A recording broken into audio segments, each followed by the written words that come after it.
Enterprise Stories is the weekly radio program that shares the experiences of successful Nigerian entrepreneurs and provides expert analysis of their success factors. Enterprise Stories, business stories of success. Hello listeners, and welcome to Enterprise Stories. This episode will feature an entrepreneur in the brand and marketing business in Nigeria. And in the teaching segment, we'll have our in-house expert that would be looking at an interesting topic around marketing operations. But before we start, we'll take a quick break. Let's talk about moving forward. You need a brand new car or a home loan so you can live in your own house, or perhaps a credit card to shop around the world. You've also been thinking about getting finance for your trade. Well, at Stanbic IBTC Bank, we've got all the products and services you need so you can move from where you are to where you want to be. Stanbic IBTC Bank, a member of Standard Bank Group, moving forward. I'm Dr. Joe Alumana. I'm your faculty today. I will be talking on marketing operations. As we all know, market operations generally is all that is done in businesses or organizations to transform inputs to output. And marketing, for instance, is all the efforts made by businesses to ensure that their products are made available and the clients and the customers are aware that this is a product an organization have. I want to start off by, first of all, trying to differentiate or rather explain further what market is and what marketing is. Now, for businesses to continue to remain operational and profitable, they must understand that market essentially are individuals and group of individuals who have a need for the product the organizations are making. Such markets will either they have potential or they already have potential to exchange those products, and most importantly, they must be willing to do so. Otherwise, the products will not exchange from the producer to the consumer for some value. And also to make sure that these products are known in the market, then all marketing efforts have to be applied. Now, operationally, therefore, to ensure that this is done and to keep the market business in focus and ensure the profitability and success of the organization requires a whole lot of operational decisions. There are inputs to marketing efforts. There are transformational inputs to marketing operations. And then the output is that the company is doing well, the product is well received and doing well and go through the initial introduction through maturity and then further development in the market. So these operational activities will require that at every stage of the effort of the business, you must understand that there are inputs, there is a lot of money put there, that all the facilities put together to ensure that the customer out there is receiving the product as he desires to receive it. And therefore, businesses must continue to understand that marketing effort is the preliminary even to further transformation of products within the premises of businesses. So this is the way all businesses must understand that marketing, which is preliminary, trying to ensure that the consumers get what they want. They know what they want to get, and they know where to get it, and they also know what the product has for them, what will product do for them, what value they get from the product is very, very vital. There is no organization that survives without marketing. There's no organization I'm aware, whether you are an NGO or you are a non-profit organization, the truth is that some persons will consume your services or your products.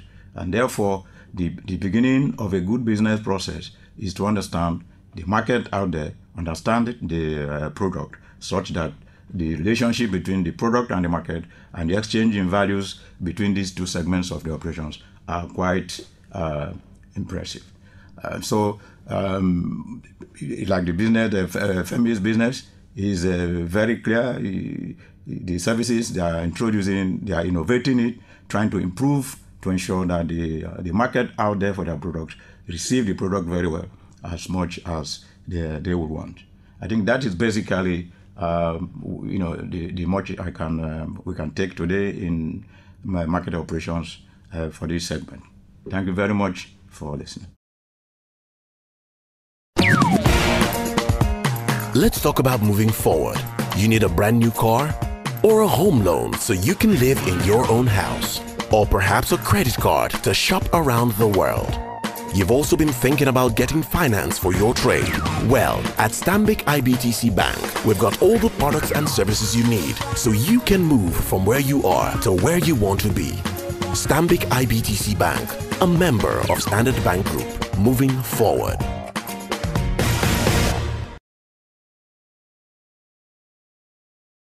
Welcome to the Story of the Day segment. With me today, our guest is Femi Odewunmi, the Managing Director of Inc. Brand Agency. Welcome, Femi. Thank you very much, Riley. Okay, Femi, so tell us, what's Inc. Brand Agency and how did you start the agency?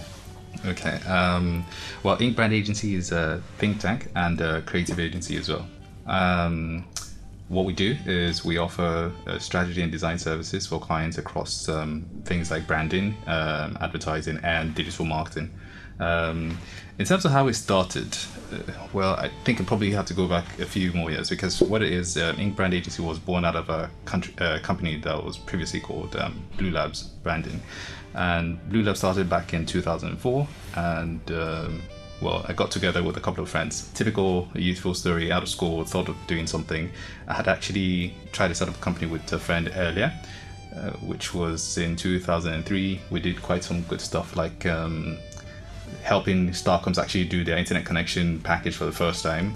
We also sort of did digital marketing for the first Google Ultimate Search, and that was fine, but young people, we had a lot of problems, and then I thought, okay, fine, I wasn't going to do this. I wanted to try and restructure and do something that was was better put together. So we started Blue Labs and we ran that for about 7 years, and naturally you find some opportunities and you find some challenges and you have to morph and adapt. So what we did at some point in time in 2010 was we started to consider how better to market our services and how better to grow the business, because we had limitations that most companies that we worked with still saw us as a digital design agency we started with. That means you just thought we did websites, we did 3D animation, and that was it.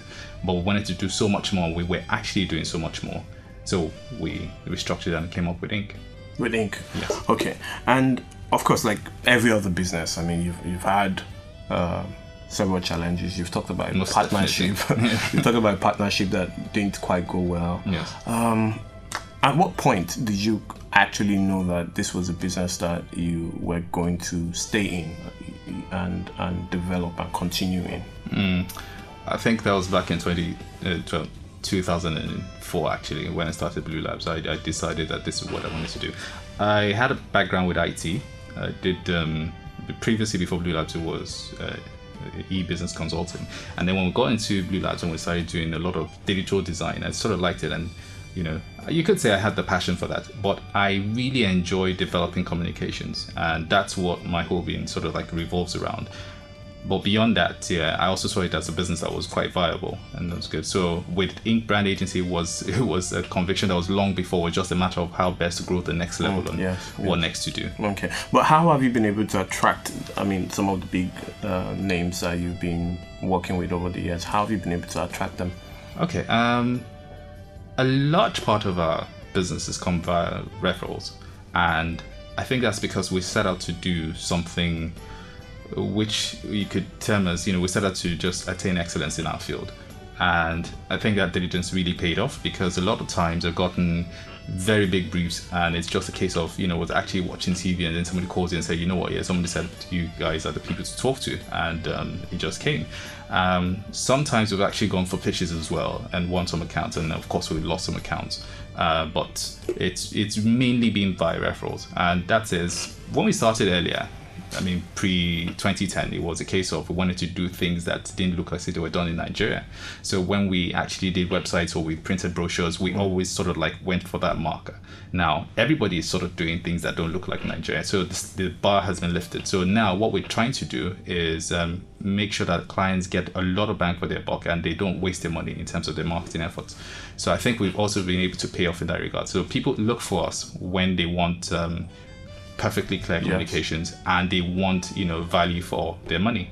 So they want to have an agency that's always there, it doesn't always miss deadlines, and even if there are problems, and they're always there responsive to make sure that they take care of the problem. Okay.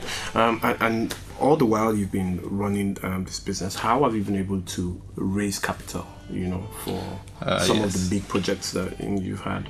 Okay, well, a lot of our products are intellectual property. Yeah. So that means that it's really what we do in terms of our design services. Yes. So that's, for the most part, we never really needed to raise capital for that.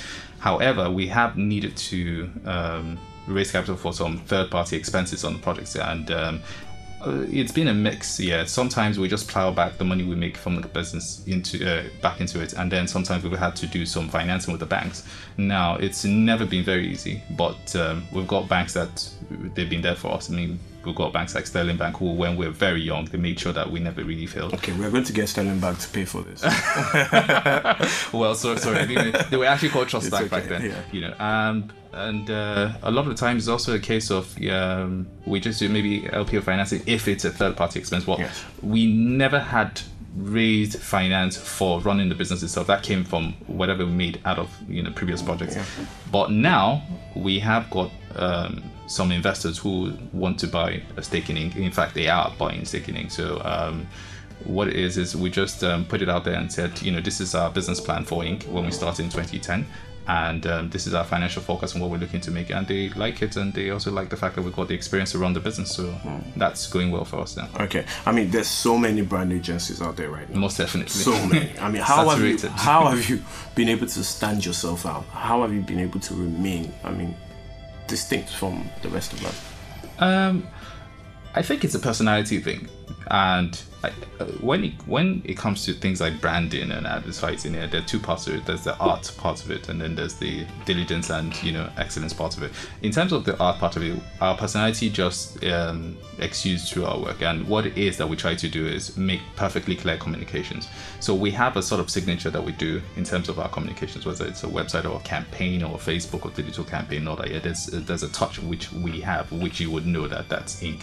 And people look for that, and they come to look for us. And in terms of the excellence part, we always make sure that we don't miss deadlines. We try to plan our projects efficiently, which is always a problem for most marketing communication agencies in Nigeria. So you find that marketers want a bit more. Yeah, they want agencies that can say, okay, we'll run this in 4 weeks and we'll get you results in 4 weeks, and we can give you metrics and everything that you need. And we've tried as much as possible within our circumstances to be able to deliver that to clients. So that I think stands us out. Yes. Okay. And one last thing, just to mention, we are a small agency. Yeah, we're small agencies with big offerings, but one of the things that we've been able to do is, despite the big agencies around, we throw all the big names, we've got the Insights, the TBWs and whatnot, and we do fight them for briefs every now and then. We are part of this thing called an international independent agency network. And what it is we small agencies like us in different countries, have come together to sort of give ourselves a backbone. So by that, we worked on different projects where they were not even marketing campaigns in Nigeria, and then sometimes they refer business back to us, if we need to. So that also helps, by saying, if somebody is looking for a marketing agency and they go through maybe our international network. Yes. It's a case of, okay, we know Inc. We're recommending. Yeah, that in Nigeria. Yeah. Okay, exactly. That's a good referral point. Okay, looking at the market again, there are lots of other smaller players trying to come up. You've done a good job in standing yourself out. But if you were to give them one message, what one message would you be able to give? Would you give to, basically encourage them in the market to be able to stay afloat? There's something my friend, a friend of mine in Abuja always says, and I find it quite profound. He says, he always puts it as a status, working hard to get lucky. And I think it's a bit of both, a bit of hard work and a bit of luck. And I think, for small businesses or agencies, if you would, make sure that you have all the structure in place and you strive hard for excellence, so that when your big break comes in order, you're able to take advantage of it. So you find most of the people, when business falls on their last, but they don't have the structure to take care of it. They can't handle the big business, or they have issues with taxes or with accounting. Everything is a mess, and they can't really take advantage of that opportunity. So I think work hard to get lucky. Put your structures in place. Make sure that your work is all sorted out. Your capabilities is at the top of your game, and just look for that big break. All right. I don't think will work. Thank you very much, Femi. Most definitely. All right. Listeners, we've been listening to Femi Odewunmi, the Managing Director of Inc. Brand Agency, and he has told us to work hard to get and get Work lucky. hard to get lucky. Work hard to get lucky. I'm working hard and I'm feeling very lucky. Well, we're still in that game. It's an iterative process. Yes. Okay, we'll be back after this short break for the analysis segment. Thank you. Let's talk about moving forward. You need a brand new car or a home loan so you can live in your own house, or perhaps a credit card to shop around the world. You've also been thinking about getting finance for your trade. Well, at Stanbic IBTC Bank, we've got all the products and services you need so you can move from where you are to where you want to be. Stanbic IBTC Bank, a member of Standard Bank Group, moving forward.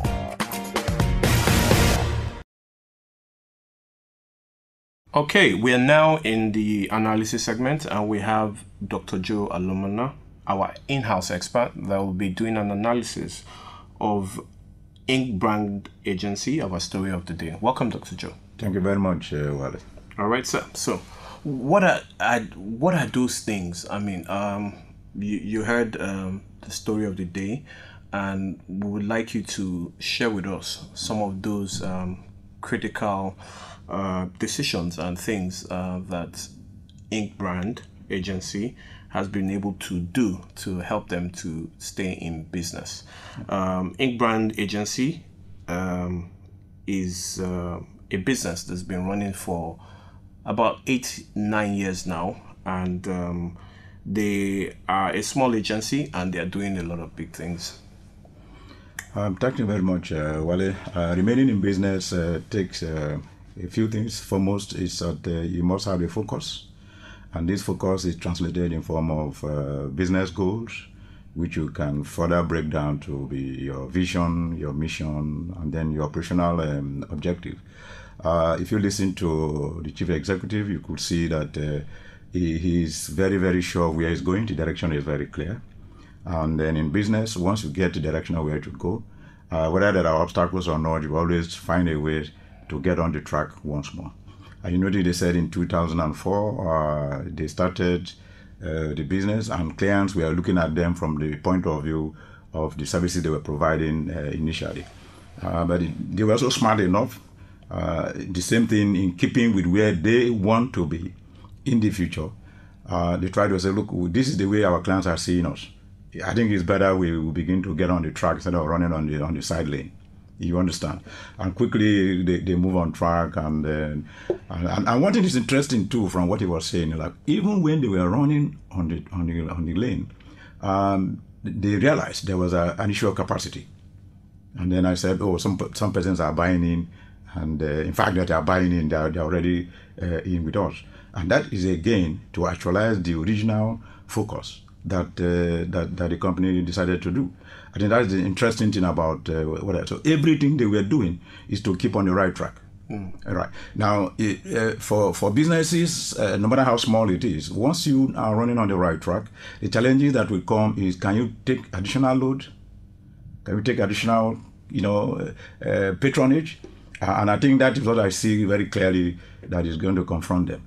And then I must say here that when additional load is being added on, then the vehicle has to increase in size. Then you have to be sure that it's in firm, perfect order, roadworthy or whatever. Yes. And that will mean that they need to retool their knowledge and skill available. And you can outsource, like, you heard him when he said, we are small, and so we're looking around the world and we are leveraging on our partners of the same size around the world. Yes. That is okay, but it gets to a point where those small size again will no longer be of immense use. You need to move on to meet people bigger than yourself. But what is important is keep on your focus, get your vision clear, know the product that takes you to your vision, organize your operational where you need outsourcing. Please do that very quickly, and then move on the track. Yes. That's clearly to me. One of the things that he also mentioned was bringing in investors. I mean, he understood that the business was ripe enough for investors to come in and buy into the business. How do you think this is going to affect the growth of the business? Provided the I's and T's were crossed before the dilution of ownership. Once you dilute ownership, you must be sure that the person coming in is bringing in something. Yes. It will not be very good for businesses just to bring money unless you are very, very sure that the knowledge and skill in house is capable of absorbing the additional cash for bigger businesses. The most advisable is that additional to inflow of cash, there should be something the diluter is bringing in. Is it bringing additional skill?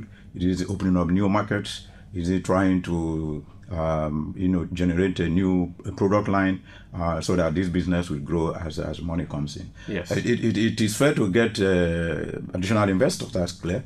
But my advice in matters of that nature is that they should come along with some additional skill and additional value to be added to the company. Yes. Thank you very much, Dr. Thank you very much. Listeners, we've come to the end of the analysis segment. You can actually go to the SME Toolkit, the Nigeria SME Toolkit.org to get useful resources on business planning, marketing, and other resources that you can use to grow your business. And on that note, we've come to the end of the episode for this week. And until next week, stay blessed. Enterprise Stories is brought to you by Enterprise Development Center of the Pan-African University. For questions and comments, please email edc@pau.edu.ng or log on to Enterprise Stories on nigeria.smetoolkit.org for useful resources and articles to help grow your business.